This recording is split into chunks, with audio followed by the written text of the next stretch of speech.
Yo, what's up? It's your boy Dawson from D&D TV coming at you with another episode, a review of Preachers of Detroit episode 10.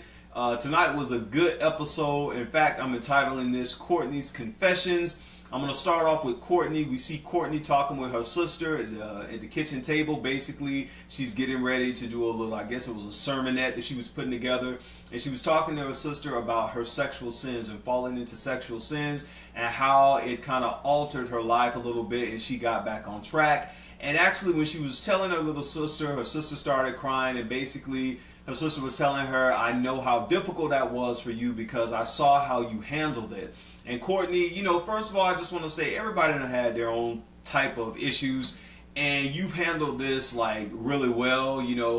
I know I've read the blogs, like all of y'all read the blogs, and people, whenever you get on reality TV, if you make a video, you become any kind of shine, people get kind of like, oh, you think you son now, and people want to tell stuff that happened when you were 12 years old or 13 or 15, something you did before we even knew who you were. So that's what happened with this, and you did a good job. I mean, Oxygen altogether for the damage control thing, I mean, just to open up and talk about this, I think that was really cool because, of course, we can't stop the blogs from talking. So I think you did real good tonight, and as you were preparing for your message for the young adults, I thought that was really cool. We seen you when you got there. She was prepared, and I love it when people are prepared whenever you're giving a speech, whenever you're in front of people and you're delivering something.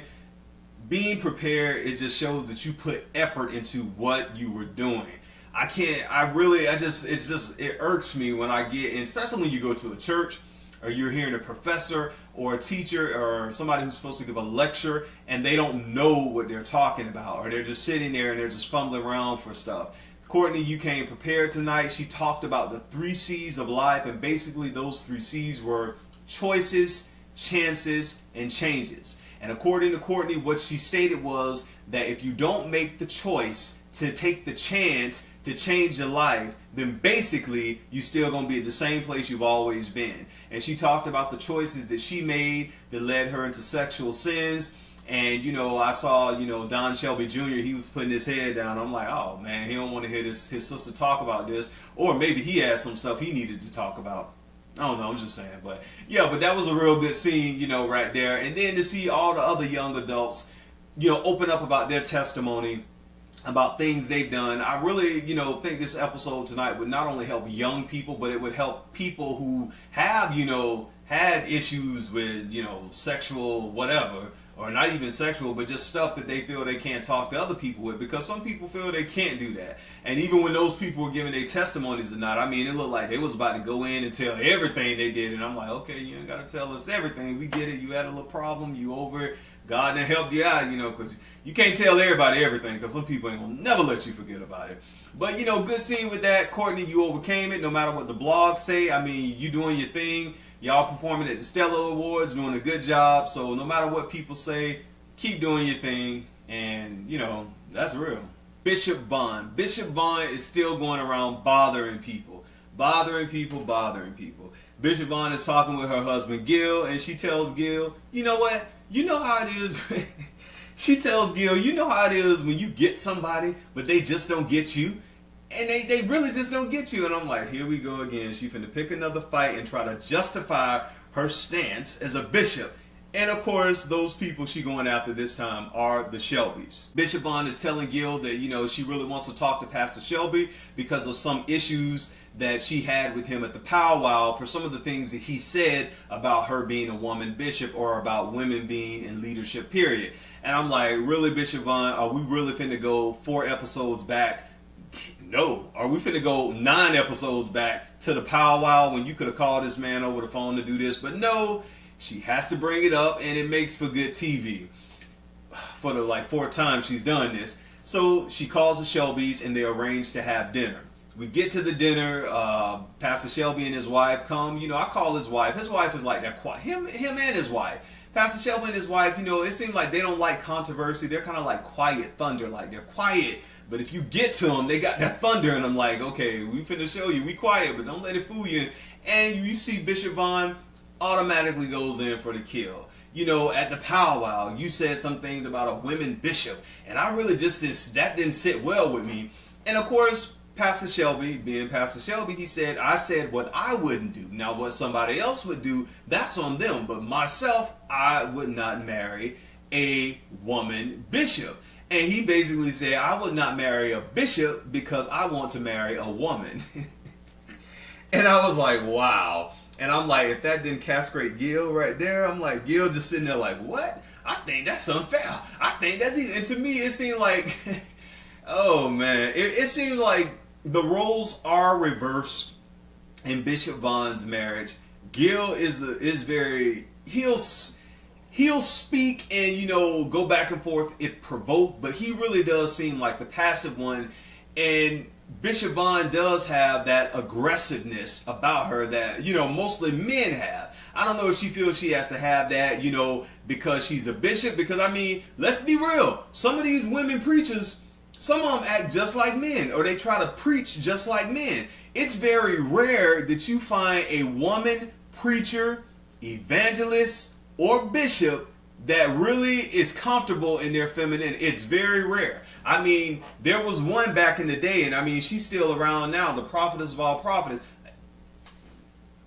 I mean, some of them just like try to preach like try to be like hard. It's like, there's nothing wrong with, being a woman and preaching or ministering or whatever you want to be. But it's like, I don't think you have to, be so masculine and aggressive with it. And that's what I see when I see Bishop Vaughn. Like, Bishop Vaughn is just like, she's the attack dog. Like, you said this, and what do you mean by that? And what if something happened? Gil was saying, what if something happened in your church and you weren't there, or you and I got stuck on an island, or whatever you said, and who would take over your church? Could your wife take over the church?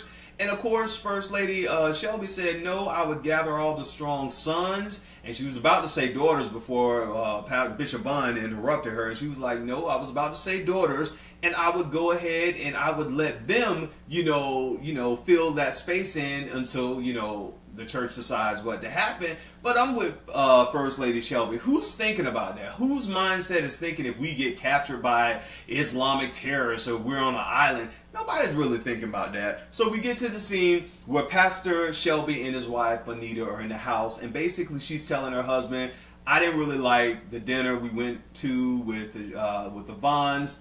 I thought it was very in your face, and that the Bishop Vaughn is taking her frustration out on them. And Pastor Shelby said that Gil basically put him on blast and just came out with these comments and all this kind of stuff. And those are not the people they really looking to hang around.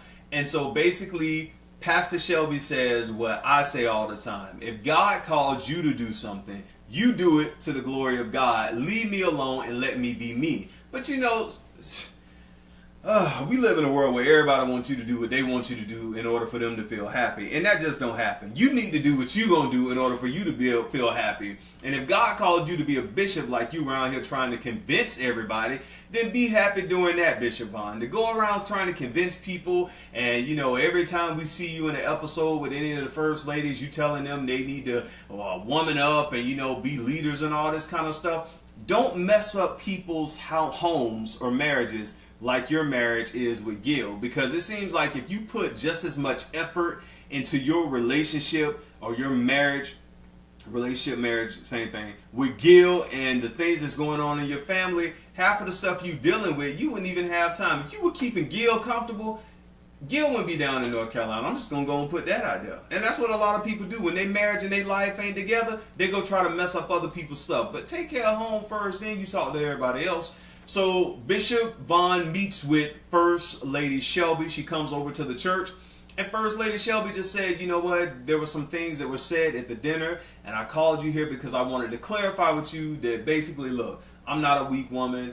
I'm a mother. I'm a wife. She's going on telling her, she's like, I'm productive. I just don't sit home, taking orders from my husband. And she says that her husband submits to her, and she submits to him, and they basically have a good marriage. And I mean, I hate to say this, but Bishop Vaughn, when we saw the issues with your family, And I hate to do this. We saw the issues with your family, and then we see the Shelbys. Okay, Courtney had this little issue, but that's about all the issues we seeing with the Shelbys. They are doing, seeds of greatness and helping people in their church, but you have some serious issues in your family. So to keep going back and forth bothering people who family don't have as much issues as your family, that lets me know that your priorities are all wrong in this whole thing, or you're just trying to, get a season 2 of Preachers of Detroit. And trust me, you're doing a real good job of it because you're keeping me interested. But it just goes to show, it's like if you're comfortable with being a bishop and you really on here to try to make your life work, it seems like, the Vaughn family needs more help than any of the other families on this show. So she talks with First Lady Shelby, and they have a little back and forth because, of course, Bishop Vaughn, being the big bad, aggressive person, wants to go back and forth saying, this is what I said and this is what I said. And quiet thunder, that's what the Shelbys are, they're quiet thunder. First Lady Bonita's like, okay, I hear what you're saying, and I'm gonna let you get in your little fits of rage, but you're gonna listen to me. You're gonna listen to me. And basically, she held her stance. She did not, buckle down or cower down to Bishop Vaughn. And she said, well, you know what? This meeting is over. I got what I wanted to say and all. And of course, Bishop Vaughn came up with all this other stuff like she does with everything else. But, I really, First Lady Shelby, she got some cool points today. She stood her ground and she let you know that, don't take this meekness and being quiet, as a sign of weakness, which a lot of people do. If you just look people in their eye and you're not getting all rowdy and stuff, they think you're scared. But then you just have to look them in the eye and let them know, okay, you try to make a move, I got you, just like you think you got me, nothing ain't gonna happen. And basically that's what we saw tonight. But Bishop Vaughn, get it together. Pastor Bullock is still going for this seat in the city council. We see him in the beginning. He meets with Sam Reynolds, who is a lawyer in Detroit. And basically, I like Mr. Reynolds because he basically comes up and direct with Pastor Bullock and say, you have a resume for rejection.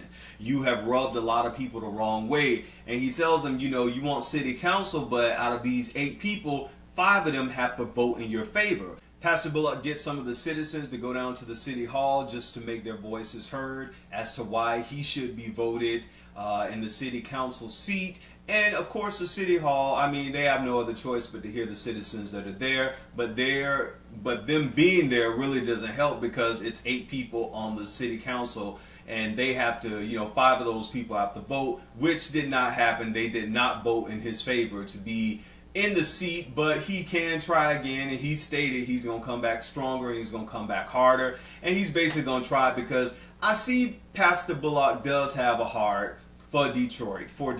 Bishop Ellis and Bishop Langston meet up for breakfast. They're about to meet with Pastor Bullock, and the conversation they had was basically that Pastor Bullock, he did make city council seat, and they wanted to know, what did he really need their help for at this point. Bishop Langston stated that Pastor Bullock, he seems to be more carnal minded than he is spiritual minded. And he stated, and I thought about this too, he said, should Pastor Bullock just have an overseer or a pastor and he go ahead and just do, the social justice thing, the community activist thing. And I thought that would be cool too. But then I look at it, Martin Luther King did both.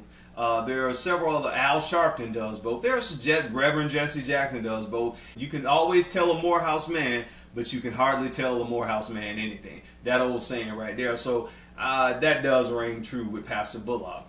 Pastor Bullock gets there and he meets them for breakfast, and basically he tells them, this is what he's going to do. He's not going to stop. He's going to apply again or run again in 2016 or 17. They told him he could do it for city council seat. And he said that he really is going to move, faster and go shoot further because he wants to help the citizens of Detroit. I'm with him on that. I wish all the other pastors would do it, in their own way. And some of them are. But, the major cities, man, these major cities need help. When I look at, I was looking at some stats today of the black men in prison and the Hispanic men.